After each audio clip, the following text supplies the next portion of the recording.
The other day, I was talking with the mother of one of the children that I treat, as I'm a physiotherapist, and she was sharing with me how they're going to manage with the fact that probably her husband is going to get laid off in the next few months.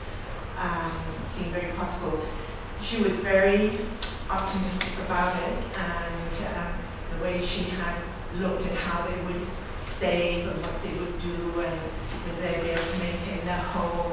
And she said it all depends on one thing, that my health, that she would be able to work and continue to.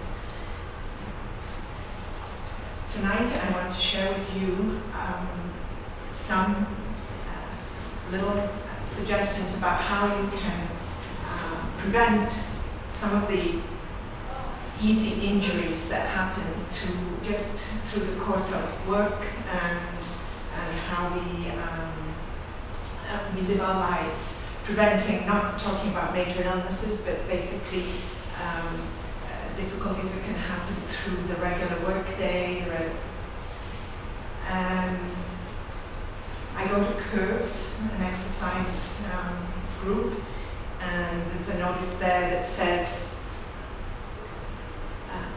if you don't make time for exercise now, you'll have to make time for illness later.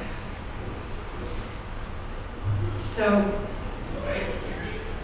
what I'm going to do with you today is to go through a little bit simplified drawings of muscle function and show how we can prevent some of the things going wrong, such as the tense elbow,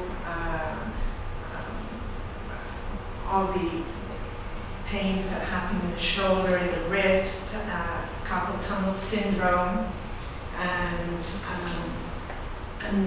one or two points of how you can attack these problems and hopefully prevent them. And we have to remember that all our life nowadays is we are sitting for the most part, and perhaps we are working for many hours at the computer, and it looks as though this will continue to be the way life goes for many of us. And sitting is bad for us, and long-term use of the computer is also detrimental. So how can we combat some of these injuries that are appearing due to these positions that we take? So just talking about skeletal muscle, you have the contractile part of the muscle, and you have the tendon part, connective tissue, which is basically it's white, it's elastic, it gives, but it's not contractile, it doesn't shorten and lengthen as the muscle does. And as it surrounds all the muscle fibers, as well as, and then becomes the tendon, which inserts into the bone or into part of the covering of the joints. And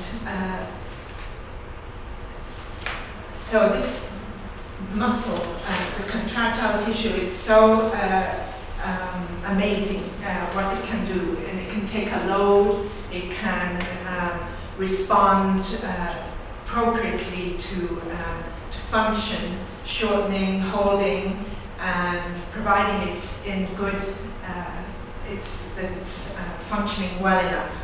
And that's where we need to keep it active and strengthening. One of the things that happens when the muscle is not working as well as it could be because it's weaker, then more of the tension, the muscle will tend to give out, and more of the tension will be taken by where the tendon inserts into the bone. And often then we get those warnings, we feel that pain in the elbow, or that pain in the wrist, which is telling us that basically there's been too much tension put onto where the tendon is inserting into the bone. So that's one thing. The other thing I wanted to talk about was the biceps muscle, and the other muscle I've illustrated here of the finger flexors.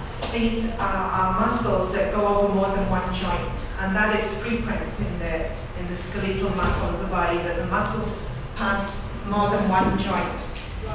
So here where you have the biceps starting above the shoulder joint, and it goes down and it finishes below the elbow joint, so it crosses both the shoulder and the elbow. Please forgive the inaccurate drawings. The finger flexor, again, it starts more or less above the elbow, inserting, goes across the wrist and across to the base of the fingers. So again, it crosses several, at least 2 joints, and in the wrist there are several little bones there. So in order to, so what I'm proposing tonight is the need that we have to do careful stretches of these parts of our, the muscles. And so when you think about stretching the biceps, for example, being sure I've got full range, well, it goes over more than just one joint here. It also goes across the shoulder. So if I want to stretch it, I have to also stretch it way back into shoulder extension. And this movement of getting that full length activates the muscle to be more active through more of its length, and revives it, as it were, so that less tension is being taken at the point where the muscle inserts. With the thumb and the finger flexors, the same thing. It's not just enough to be able to stretch them with the fingers straight.